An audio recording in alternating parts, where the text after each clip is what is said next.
Terrifying morning for one D.C. mother. She and her two children were asleep at home when suddenly her front door was forcibly opened and she was forced outside at gunpoint. Chief investigative reporter Emily Miller is telling the story first on Fox 5. Emily. Well, it wasn't a criminal who broke into this family's home this morning with guns.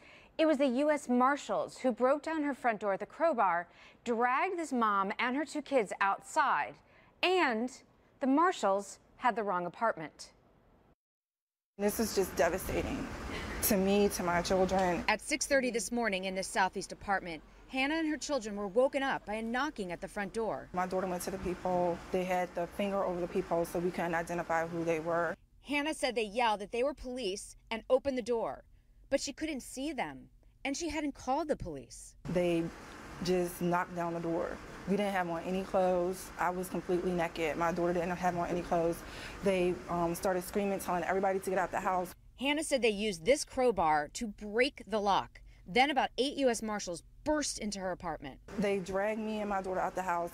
All I could grab was a sheet and wrap it around myself. And when they pulled us out, I'm like, what's going on? My son is in there. Hannah, who is 32 and a nursing assistant, begged them not to hurt her son. And then my little boy and my 4-year-old came walking out and they screamed at me to call him to us. And I was just like, please don't shoot my son with all this stuff that's going on. Finally, the lead agent realized something had gone wrong. Finally, the lady goes, isn't this apartment 203? And me and my daughter was like, no.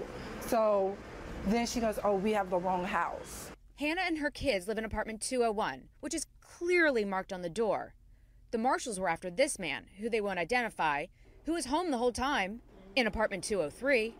So we're standing on the balcony, outside with no clothes on, shaking, crying, scared.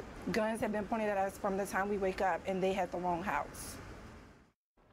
Well, we've been trying all day to get a response from the U.S. Marshals about what happened this morning. And we finally got a long email statement just recently. The key part here, while serving both a search warrant and an arrest warrant for a fugitive wanted for first and second degree sexual abuse, the U.S. Marshal Task Force members mistakenly breached the door of a neighboring apartment.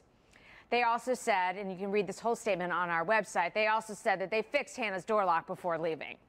Well, less than 12 hours later, Hannah and I were just texting, and she said she's still just so traumatized by what happened and still afraid and nervous and keeps thinking, what if her son had gotten shot in this? So if you think about this, if a criminal had broken into Hannah's house this morning, grabbed her and her children at gunpoint, he would be in jail.